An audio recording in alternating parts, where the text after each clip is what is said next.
So let's talk about pensions, okay? Now, we know pension. When people think about pension, they think about the old people, especially those who have worked for very many years in government, who are now queuing to access their pension. But is that all what pensions are? And is pension supposed to be as that painful, or is it supposed to be as painless? Is pension only accessible to you upon attaining the legal age of retirement, or can you decide when you retire, and so on and so forth? To understand all these things, and then how much actually money is in various pension schemes in the country, and what that money is doing in the country, is Dr. Hosea Kili. He is the Group Managing Director and CEO for CPF Group. Hosea, good morning. Good morning. Karibu sana. Asante sana. It's good to have you here.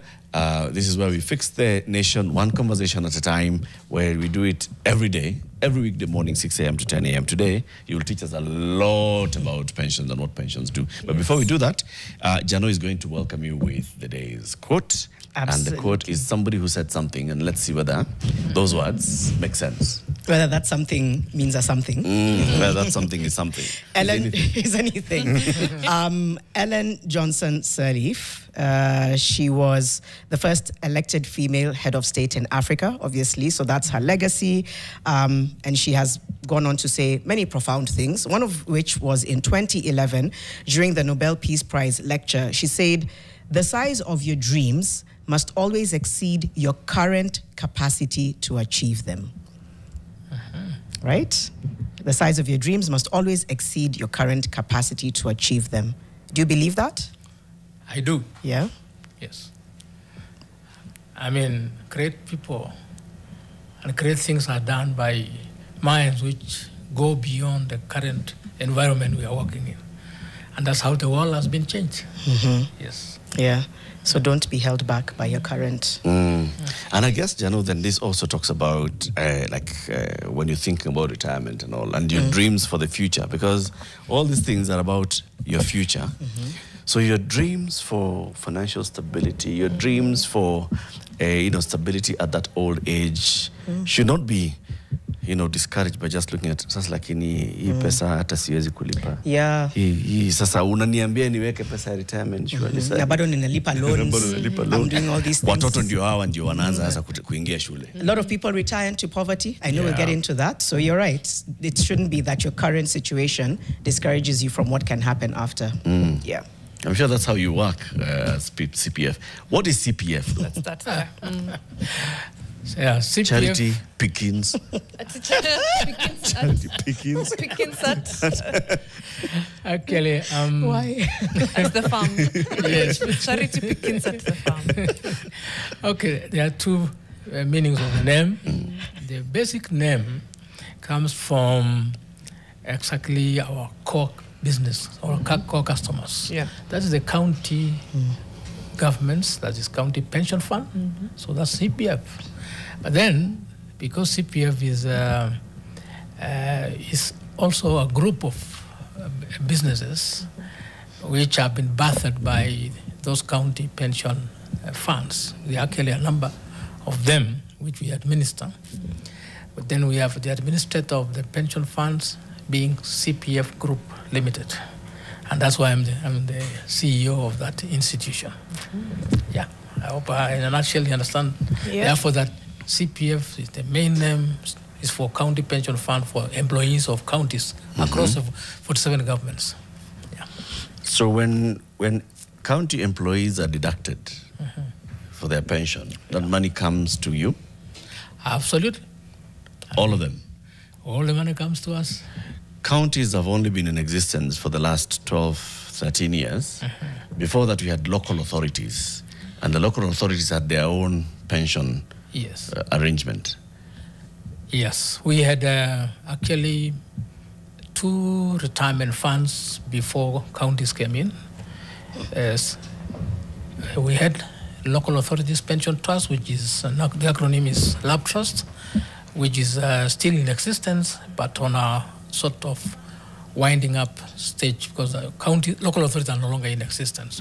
But the employees are still there, absorbed by the county governments, and therefore we are now working on them as they work on retirement.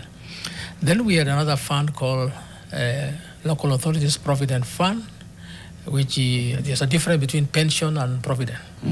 Pension gives you a fixed lifetime earning in retirement, while a provident fund is a saving arrangement whereby you can withdraw 100% of your saved money when you retire, and therefore you might use it well or you might not use it well. Yeah. It's up to you. It's up to you.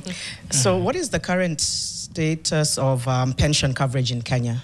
Before we even go into misconceptions, what is the current We normally talk about the formal sector, which is employed people.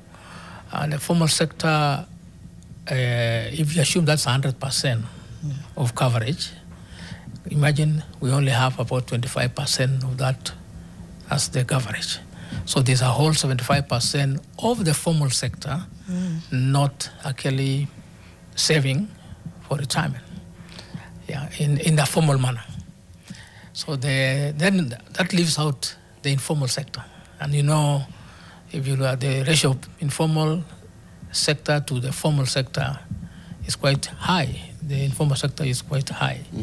You talk about the Hosea Kili and all that. So all that's not covered.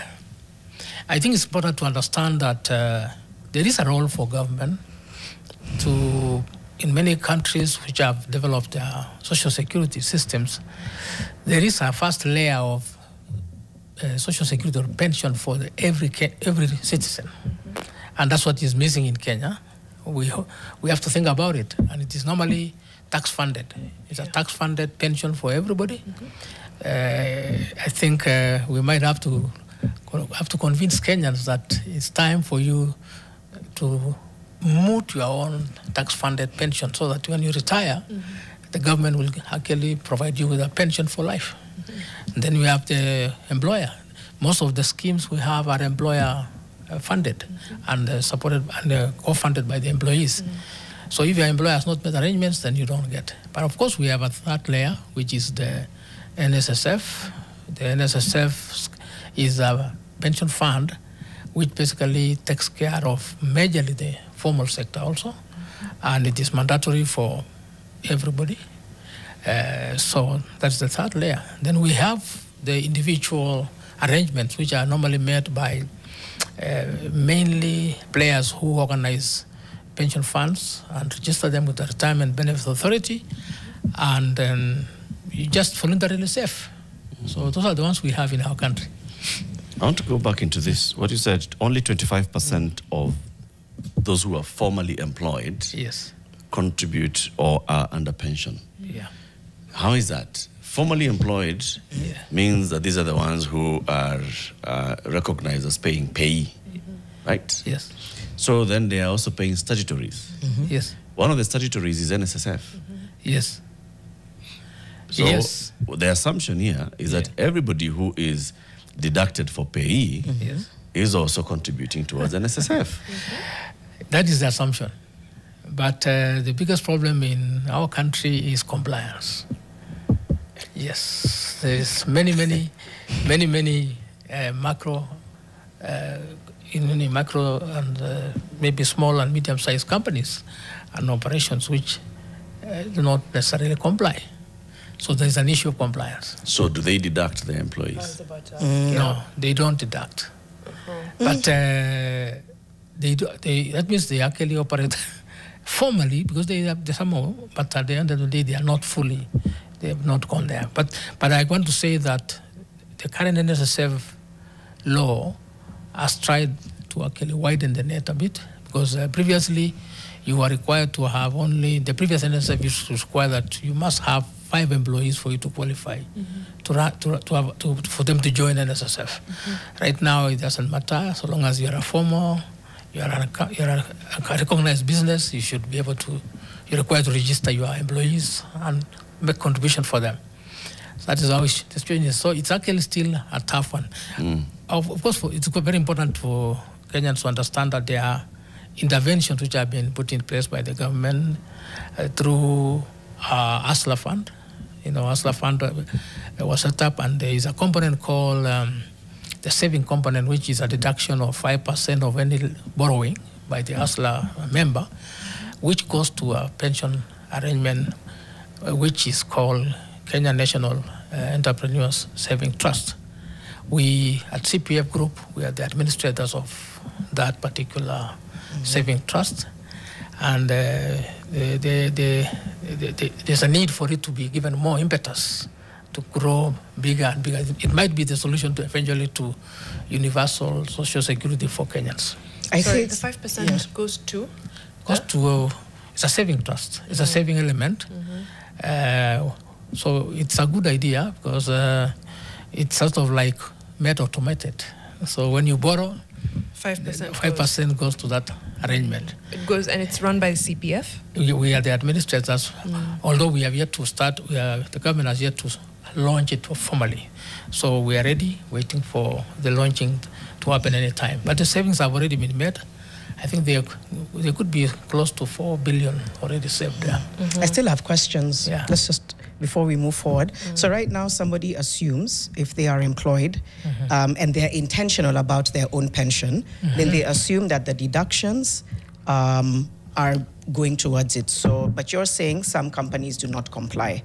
Yeah. If I am intentional about my pension, if I have an intention to retire and do whatever people do, how can I track or know whether or not the company is compliant? Right. I'm just trying to understand how that's the oversight. Does that, you know what I mean? I get what you mean, because I find it incredibly odd that there's pay slips that have payee, but then don't have other statutory deductions. But we do often hear cases of that.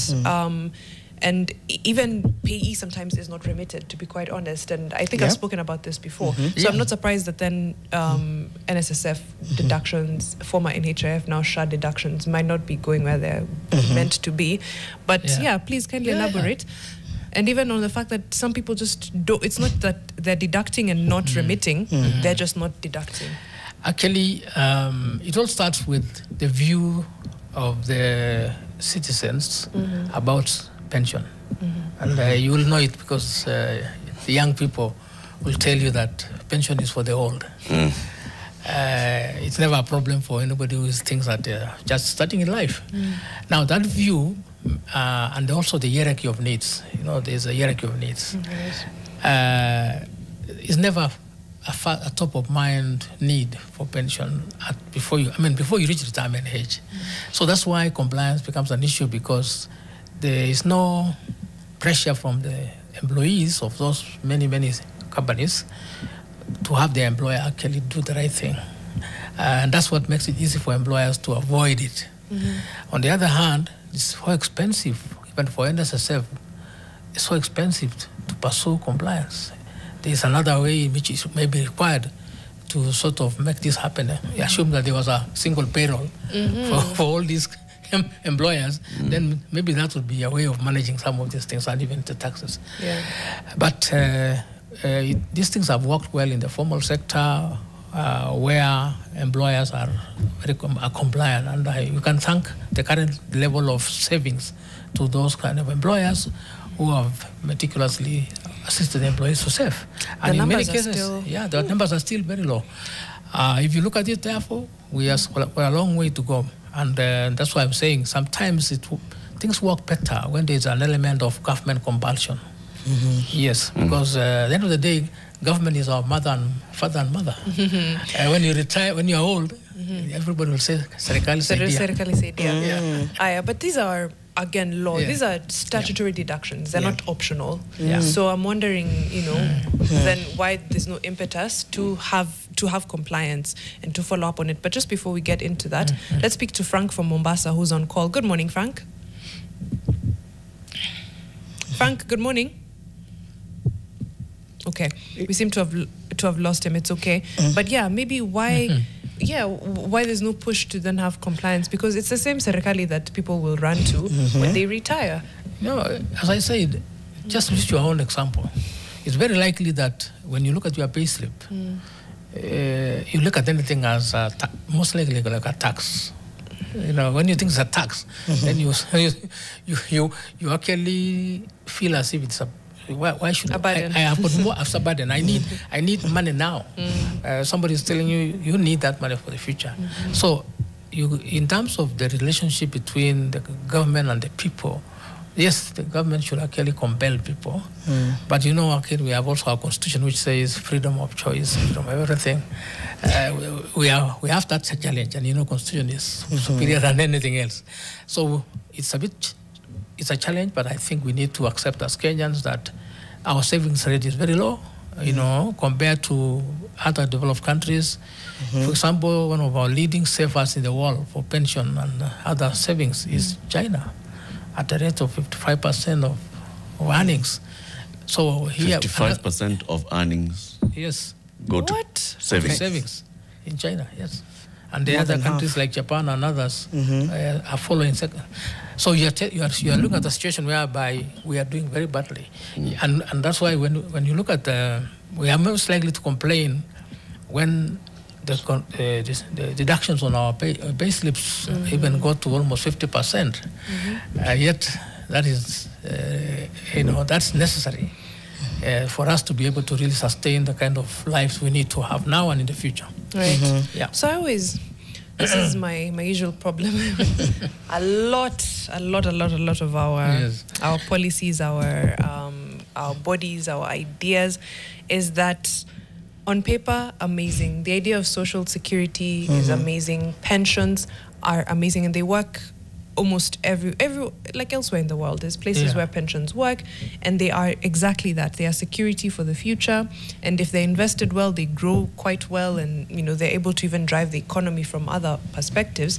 But I look at us here, and I'm trying to think of how many cases of like successful pensions that I can name. People who have retired, and then they were able to get a pension that was, one, meaningful in terms of the amount, and then they were also able to get it stress-free. And that's very rare to hear. I was just giving an example of someone I read whose mom was retiring as a teacher, and then, someone is asking to get your pension, to access your pension, give me something small. It's like, no, this is the money I've worked for, and now they're asking for a bribe to release it. Yeah. As I said, it's our attitude as human beings, maybe say as Kenyans, that when you are working, you are likely to postpone the thinking of savings, and therefore you are not very cooperative, and you're not even thinking about. Nobody gets a calculator to calculate the money they are saving for whether it will be enough at retirement. But that's essential. Thank God we fixed some of that in CPF, because we provide you with a pension calculator so that you can do your own calculations and do your own life projection and say, my life expectancy is so much. I expect, therefore, to be able to get funded. But in most cases, we think that let the future take care of itself. Now, as a result of that, we may not only have pension, but we also may not have adequate pension. So those are two elements. And then the third issue we have a challenge with is that we are most likely to be erratic about it, and we also tend to withdraw. We want to withdraw early, even before retirement, whatever little we have saved.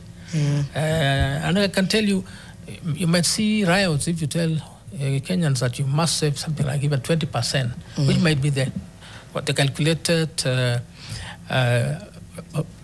rate for you to save maybe for 20, 30 years to be enough for your retirement. Yeah, it's an approach thing. I know soon we'll go into a break, and when we come back, it's also about sustainability. If the economy is struggling, ballooning wage bill, you're just like, where does that come in? What's a sustainable pension model? I think we have quite a number of questions that we'd like to ask you. We do have a caller. We'll just take their question. Ethan from Eldoret. We'll take the question and then go into a break. Ethan, good morning. What is your question or comment this morning? Oh, I don't know that we can hear Ethan. Good morning. Good morning. And my comment is,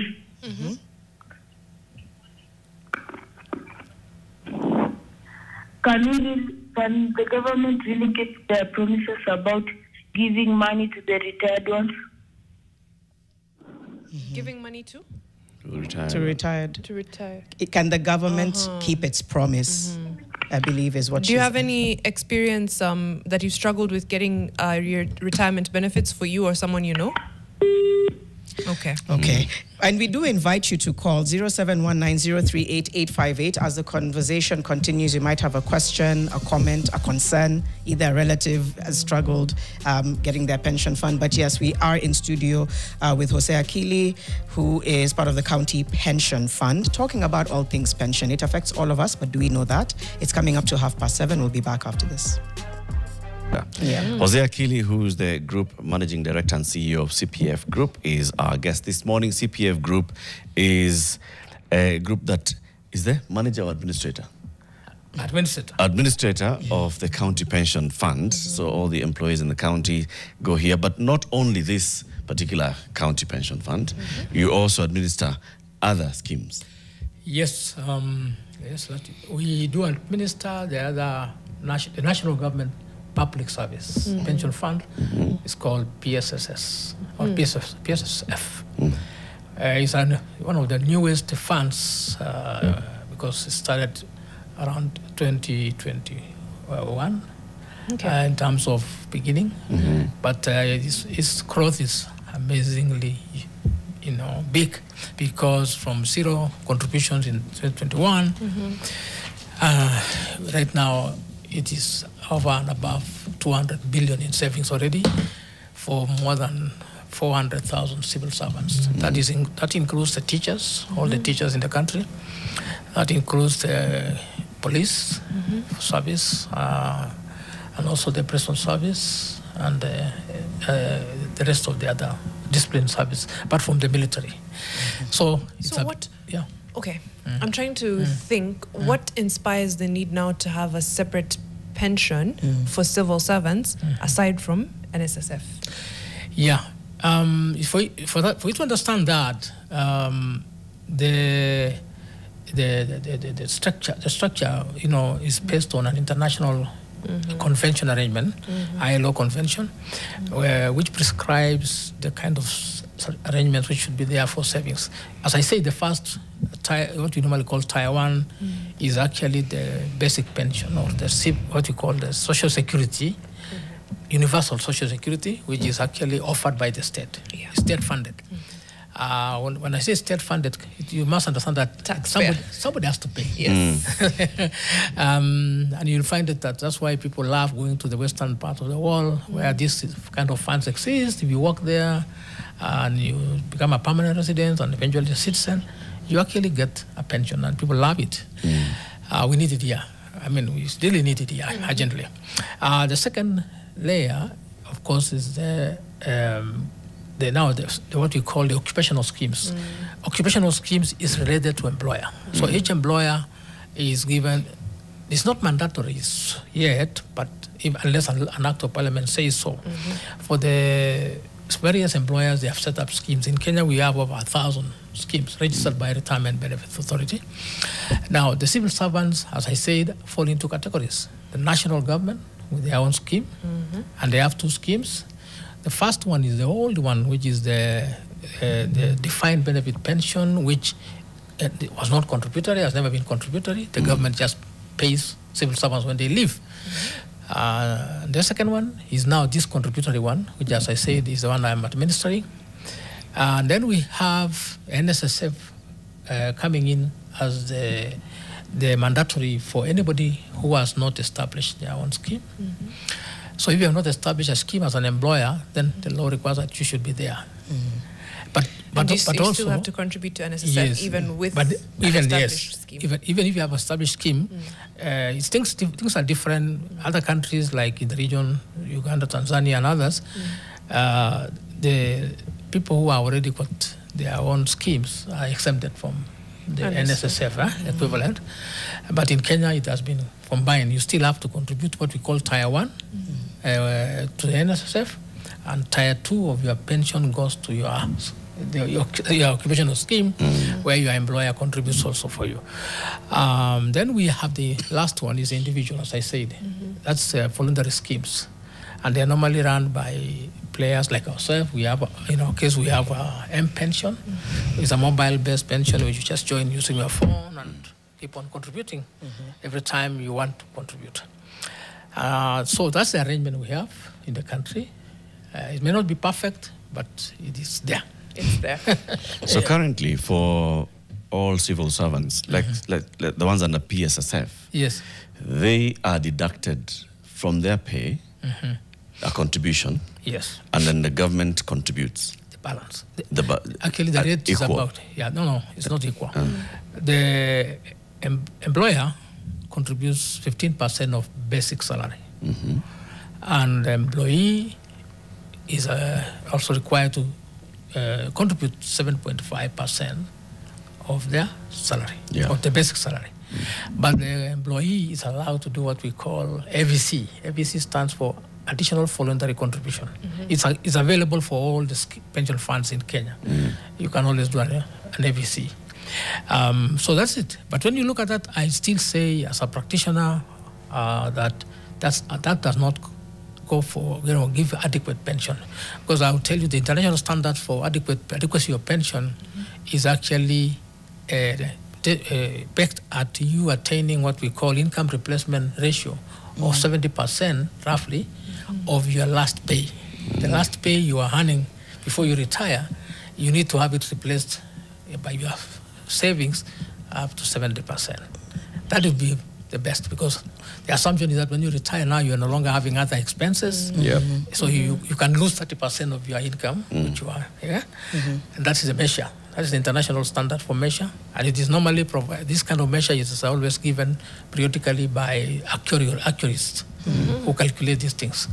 So many of the savings we do in this country, many of them hardly go above 40%. So that's why I'm saying we are facing a crisis in retirement, and people just are walking straight into retirement, and they are walking to risk danger. To problems. I think this is a problem that we've had with the understanding of retirement and the experience, because you see people who have retired in the recent years and in the old years, where you've reached an age of retirement and the amount of money that you're given will not really sort out any of your needs. Especially if you're working in the public service, which was then also not contributory. It was just the one where the government is putting some money for you for retirement. And at the end of at the point of retirement, that money is not sufficient to take care of your needs. That has contributed to the negative sentiment that people have about retirement and pension. And you're saying that we still, even with the new laws and all, we still haven't addressed that yet. Because it's very important that we all understand that there's always life after working. There's more life after working. We've seen, because of our improved, living standards and medical services, the life expectancy has risen.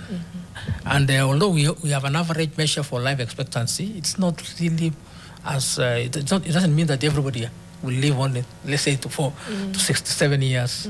No, people live up to 100. Longer, Now, the problem is that you outlast your pension, or whatever investment you had, actually. And then the other problem Kenyans forget is that at retirement, when you are old and tired, you cannot work to even protect your own other investments. You don't have time to go to the farm. Now you rely on other people, maybe your children, and your children are competing for those scarce resources with you. And most likely they'll win because they have young children to take care of, and they will actually be asking you, why should you have all this money when we need it ourselves? That's a question which many parents never realize. So the saving element is very important, but I would say we'll never fix this problem of adequacy of pension saving unless we accept the government to force us to save. Unless you fix the saving culture. During the break, you even said in our culture, a lot of people retire through their children. That was one.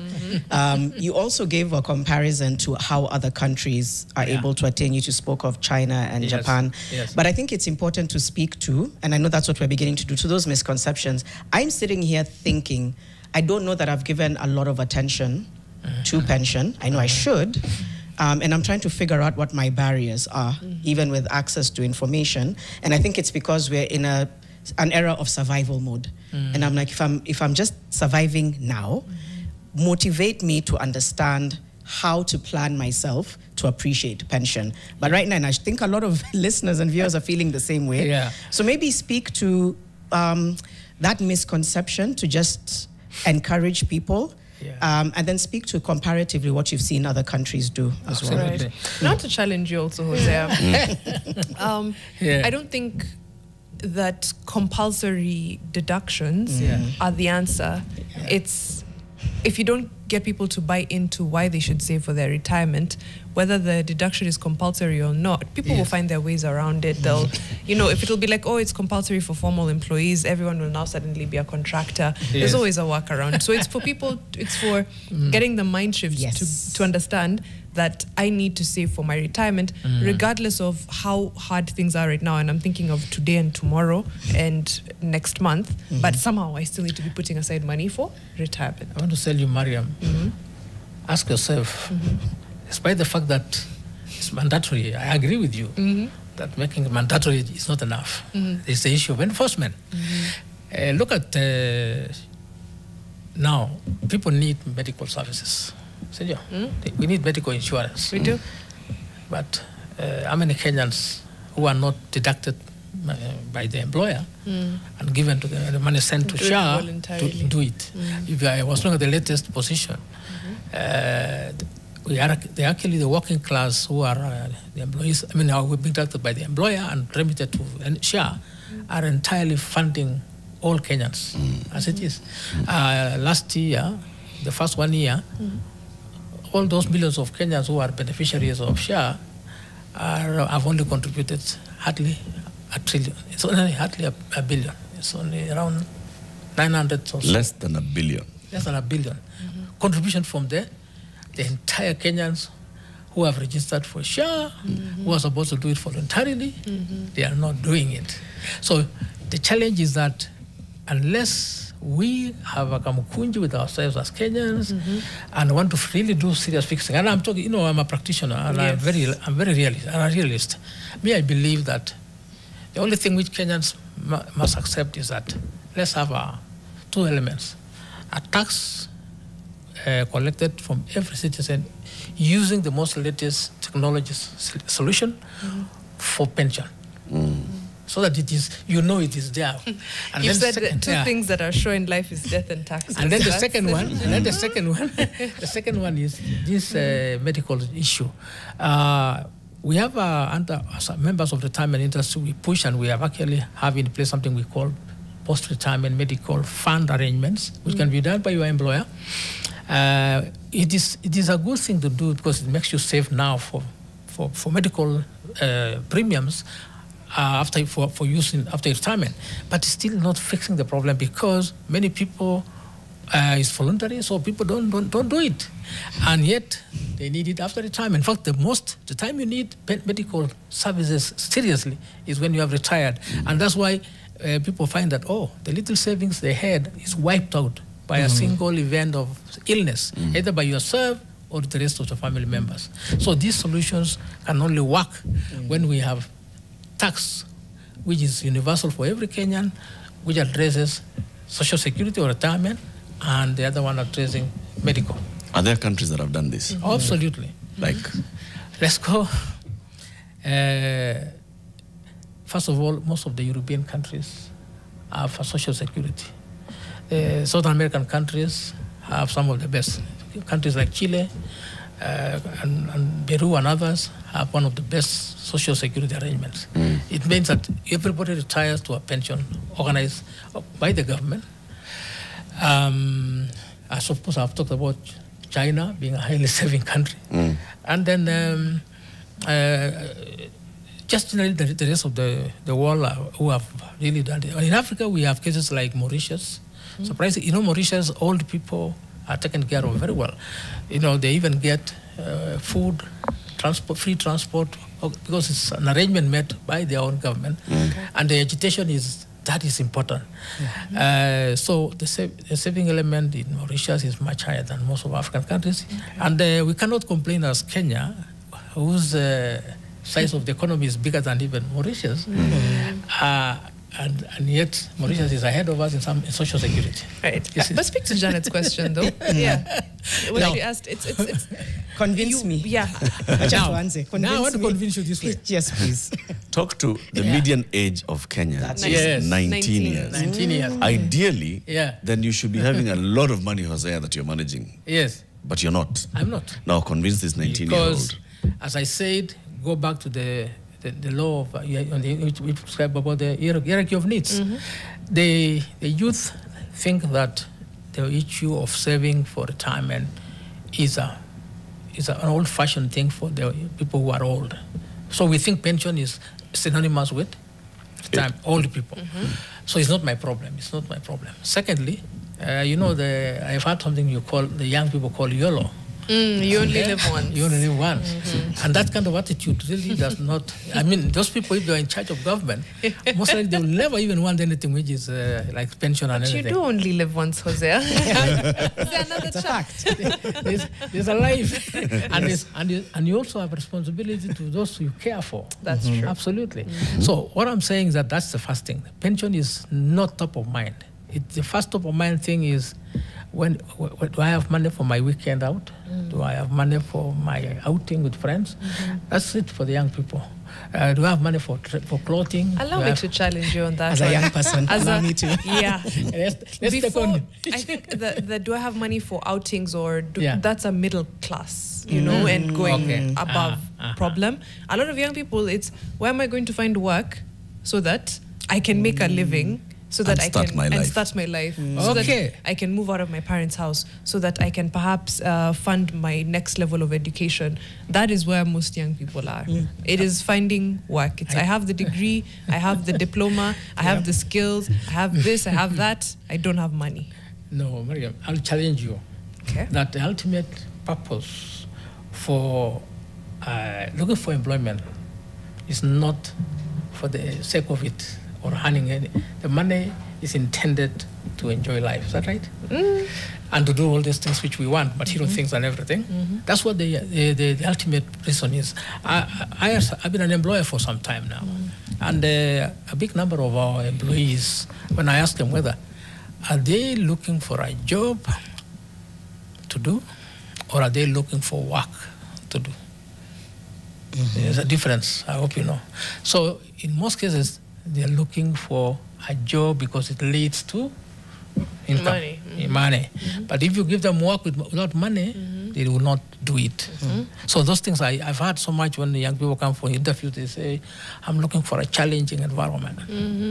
I don't think they mean it, because they are saying, I'm looking. In fact, most of the pitching, I had the young people come forward and I look at them with pity, and they come and say, oh, I come from a poor family. Instead of as an employer, instead of coming to fix your problem, he wants to fix his problem. So you see, that's the problem. I disagree fundamentally. Yeah. Even as you say that, in the next hour, did you say there's something called a pension calculator? Yes. Because I don't know whether that could be motivating. I'd like us to take a case study of somebody who is who's maybe going to retire in 20 years. Because there could be a motivation in saying they earn this much. Ideally, this is what can go into their pension. So that in 20 years, if you're earning, let's say if the pension, which I'll also try and, let's say it's 20,000. It's a bit on the high side. But in 240 months, that's like 4 million. Yeah. There's a motivation to that, but I just think it needs to be granular on how we break down what pension looks like. I also don't know that we've considered black tax. So it's working in Europe, pension, it works abroad. Our circumstances sometimes are different because whatever you earn, literally, a lot of it goes to other people. Absolutely. So I feel like there's some deeper issues that maybe, and factors, and I'm sure you, Daktari, have heard of all of them. I'm just trying to appreciate the people listening and watching are part of that. They're thinking, to Mariam's case, I'm 25, 30, but I don't have a job. Or if I have a job, I'm also going to be looking after my parents, or I'm looking after my siblings, paying fees for them. So then pension sounds like the least of my worries.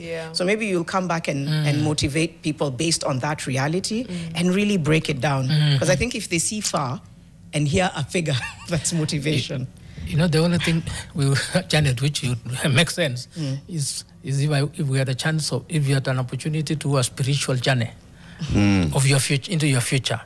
When you see yourself in the future, suffering the kind of problems you'll suffer then you will actually find the need to save. Start this 25-year-old from the age of 65. Yes. Then work back. That's exactly That's what we'll do. I know we're going into a break, but that's brilliant. Let's do that. Let's work backwards so that people can actually see. Yeah. We'll also be inviting you to speak to us. 0719038858 is our line. I can see some questions on YouTube as well. Paul Miner is asking, does one benefit twice when they're deducted twice?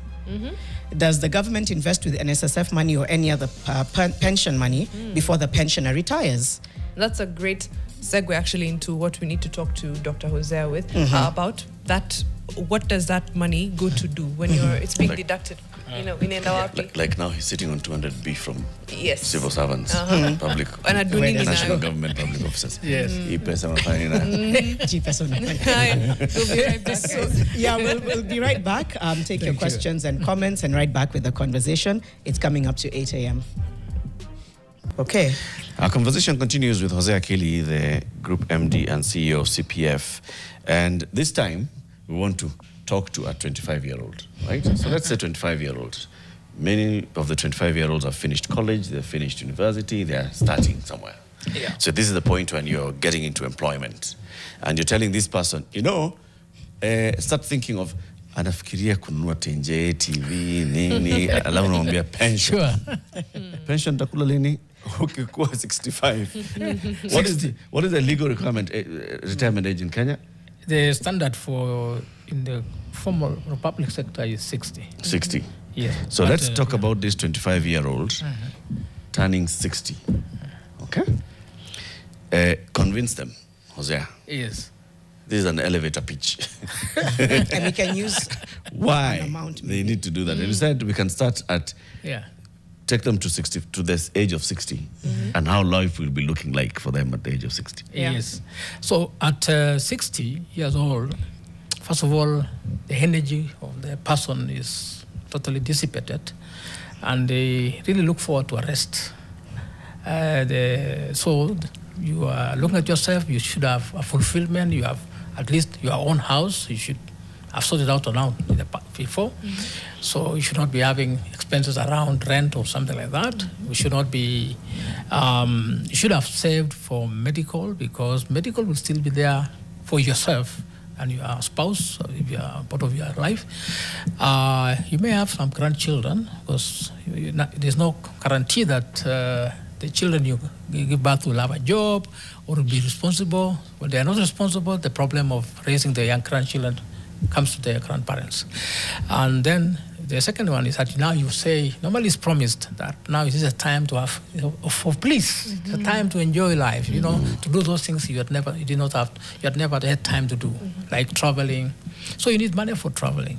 You need money to, you know, when you retire to some place, you are going to likely be remembered as a person who used to work, maybe a high title.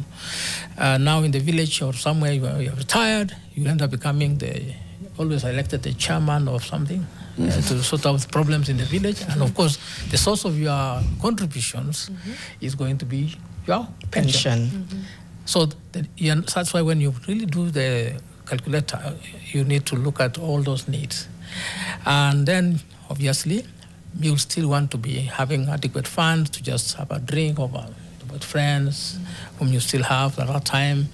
And you don't want to be pecuniarily embarrassed when you are in a social place.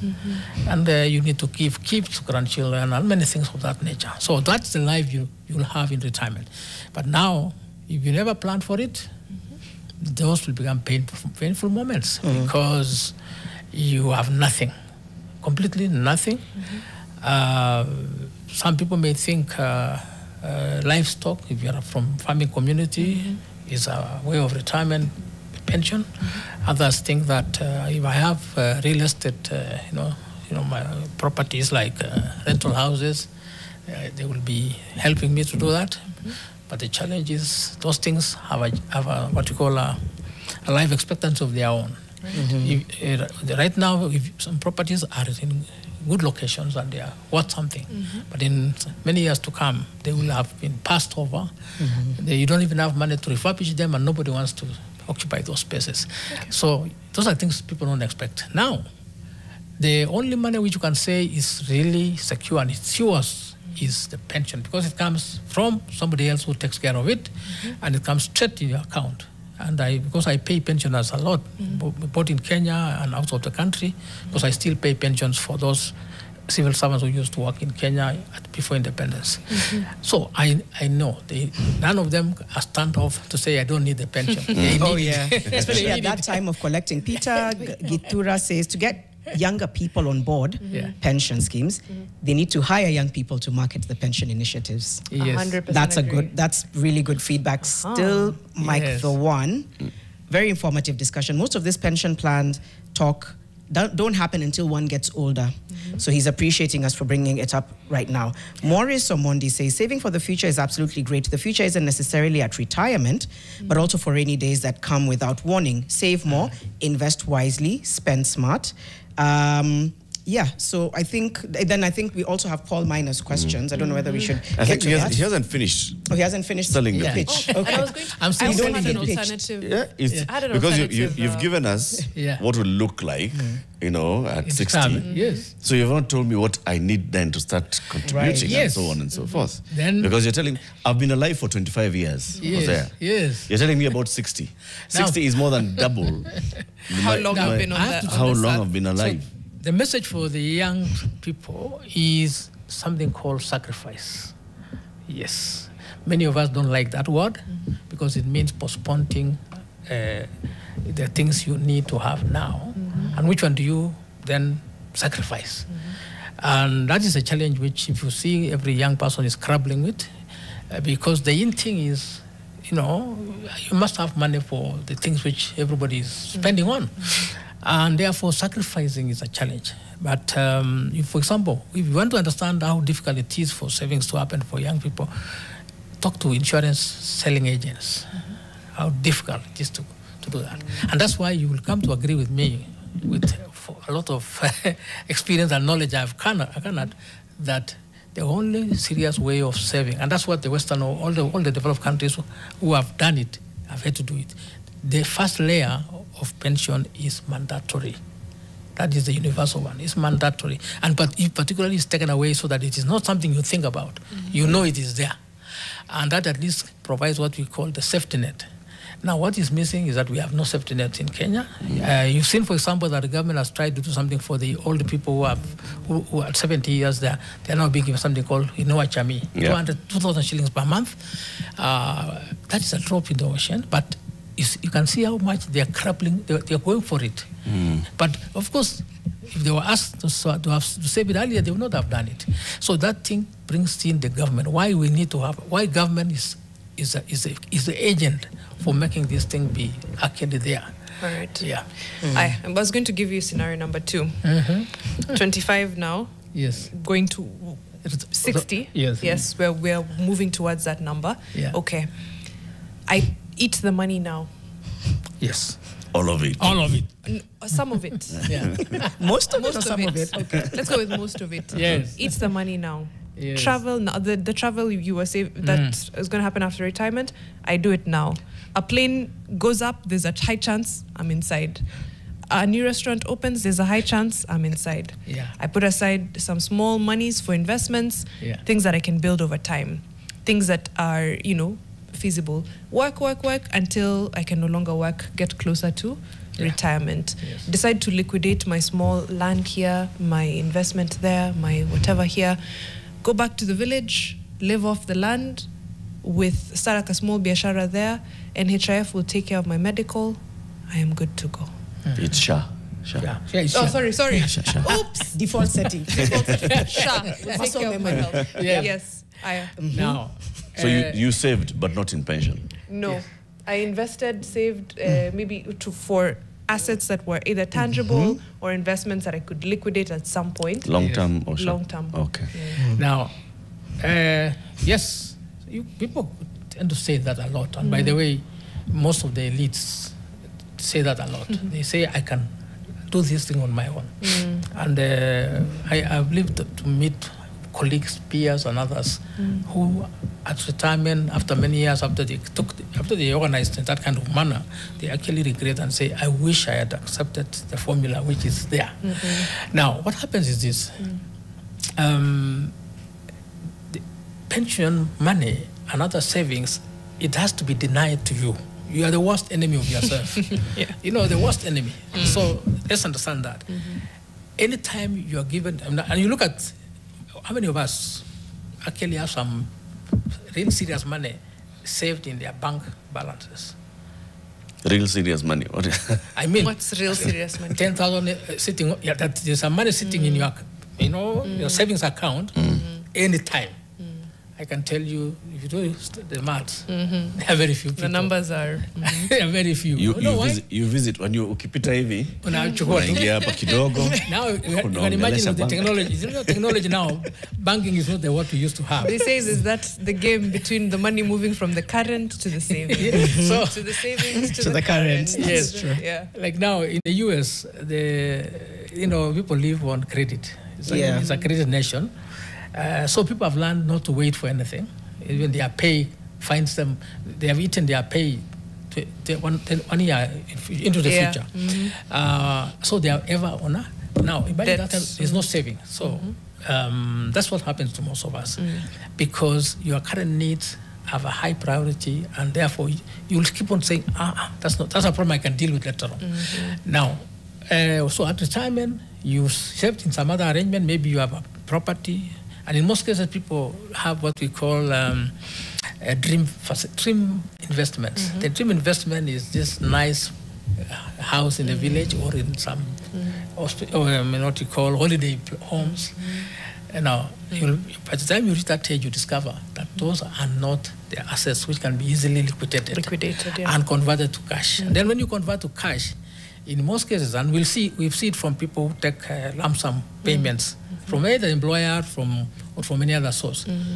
The tendency is that within 6 months, but 6 months is very long. You're back to zero. You are actually, somebody say, your pesa, you have to reduce it to manageable level. So that's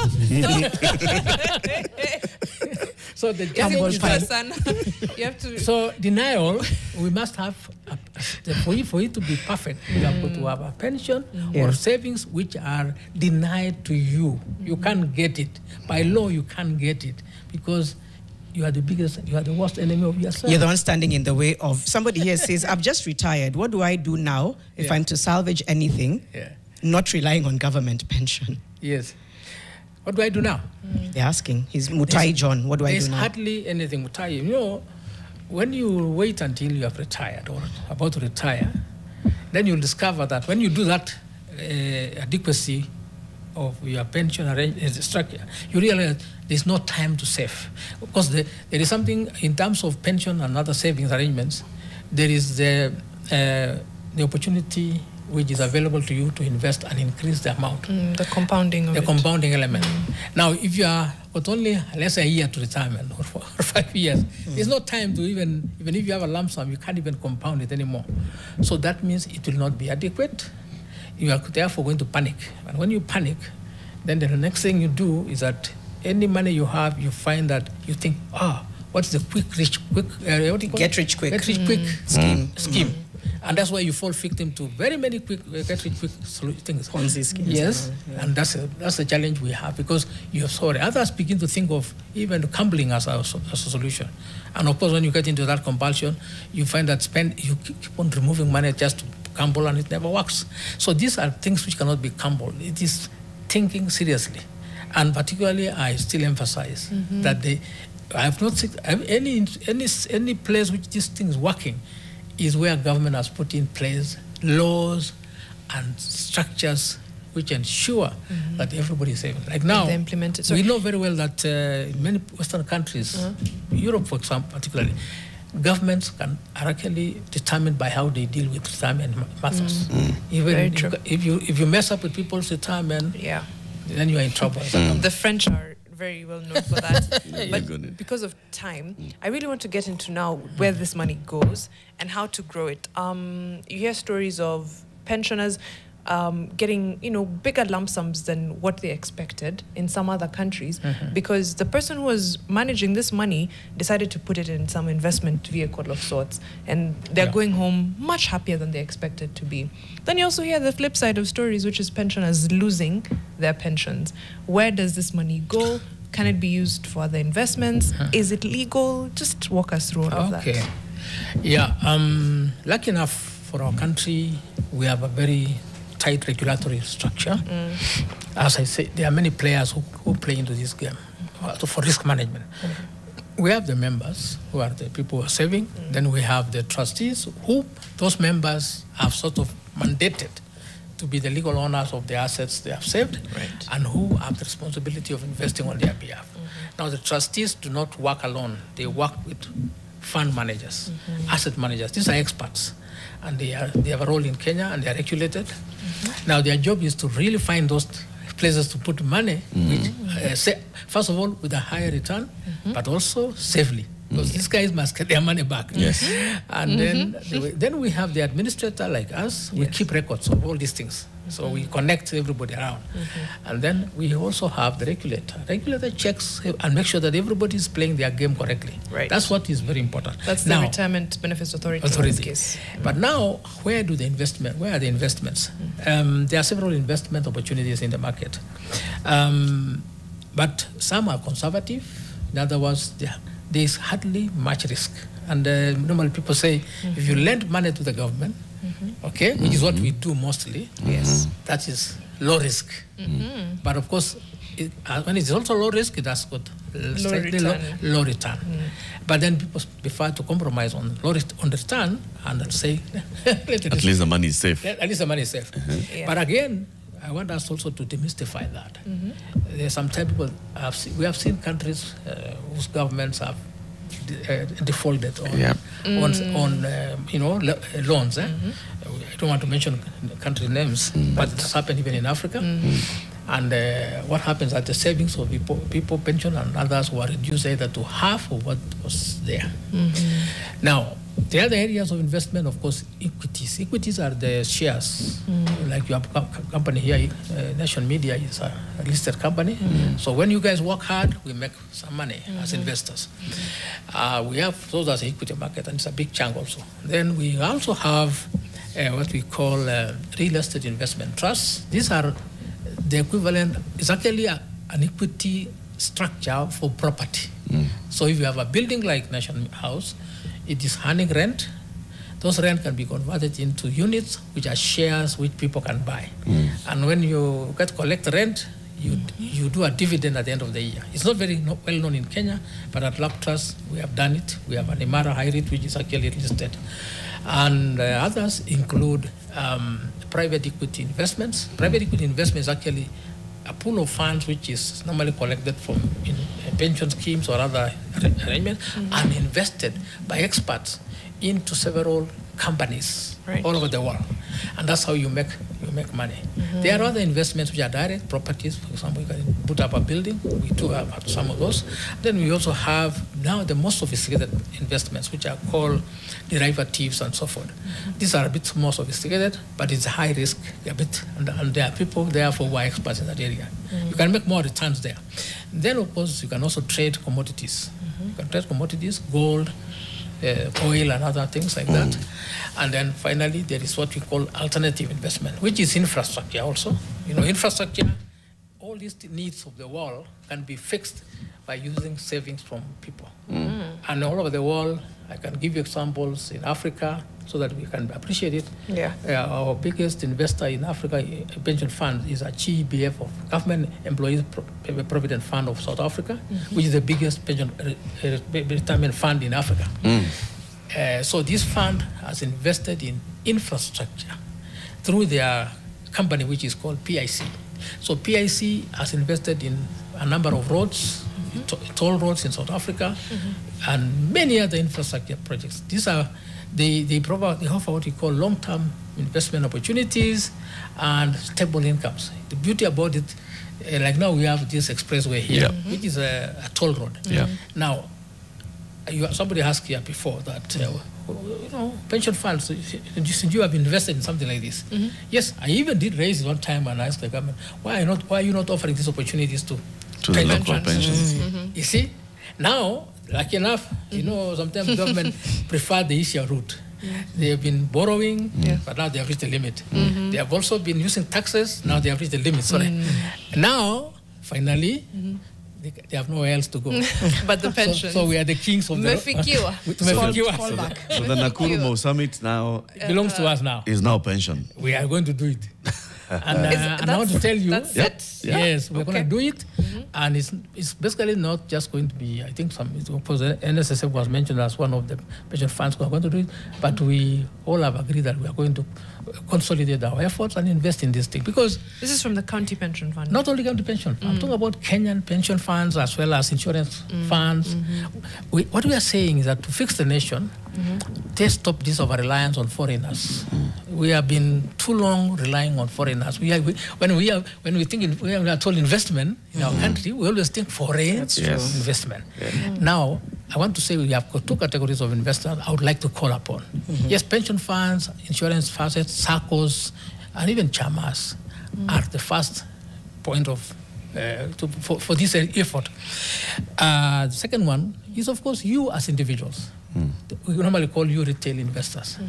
What I would like to say is that we should create structures, and we are going to create them, because now we have been waiting for too long, nobody is creating it. So we are going to create it, and I've been appointed together with my colleagues in the industry, the whole financial sector, by the National Treasury as the chairman, I'm the chairman of the committee of experts.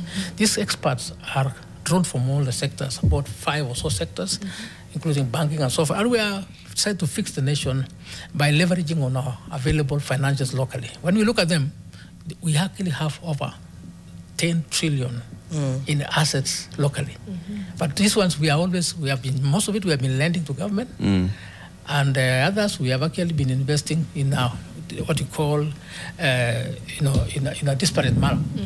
What we have tried to do is that we now should aggregate these things and now have a conversation with the government and any other investor, developer in the country, and say, yes, we are ready to invest, but you have to give us, 1, good returns. 2, we have to protect our investment, because we believe in 2 concepts as investors. We believe in the return on investment and the return of the investment. I hope I'm making sense. Yes. In other words, when we give you our money, it must come back. So you should not. So how do we protect that the money must come back? Normally, the standard is government giving guarantees, but the government can no longer give guarantees because they have hit a ceiling in borrowing. So what we are asking is that now we want some of it. We will say, if the project is viable, it can stand on its own. It's a bankable project. That's the language we use. It's bankable. It's viable. In that the returns are so sure. You can call it sure bet. If there's a bit of a little doubt, then we say fix it by giving what we call a credit guarantee. And that is provided by many institutions, starting from our institution, which we have locally called the Mana Guarantee Fund, and going up to one which is sponsored, which is owned by World Bank, called MIGA, and others are called ATITI. These are people who can protect your investment by insuring it. Just like you insure your car, and if you had an accident, you'd be compensated. So that's exactly the structure we are advocating for. Now, with that kind of a structure, we want to say, Kenyans, come and fix your nation. It's time for Kenyans now, wananchi, to lend their own money to the government through a structure, and what we will do is that now, not through a bill or not through the normal bonds and bills, no, a special arrangement which we can put together, and we are capable of. It's standard. It can be arranged. With that kind of structure, when the government says, "Oh gosh, we don't have money to build the airport," then we, coming together under this structure, we can now say, how much is it going to cost? 100 billion. Who is going to do it? Yes, there are an expert who is an expert in building airports and running airports. We're going to invest with you. You build it, we'll fund it, but we get a return back. And who is guaranteeing it? And the guarantee is provided by this arrangement. Very important. Yes. Yes. So this is the structures we are putting in place, and we have recommended it as committee of experts, and we are looking forward to you guys publicizing this thing and making Kenyans to be proud of themselves, that it's their savings which is fixing the country. Yes. As opposed to waiting for this Manna from heaven. We have to end it there. Make Kenya pensionable again. Make Kenya pensionable again. I like Slogan. permanent and pensionable. permanent and pensionable. Right. So thank you so much, Dr. Hosea Kili, Administrator, County Pension Fund. I hope people are now convinced. Just start thinking about pensions, about saving. Start doing it now. Today is Tuesday, so it's heavy on money conversations, which is why in just a few moments we'll be inviting Kiprono Kitoni into the studio, chairman of the Nairobi Securities Exchange, to also learn a little bit more about investment diversification and that kind of thing. We'll sample some of your feedback. It's coming up to 8:30. Fixing the Nation, one conversation at a time.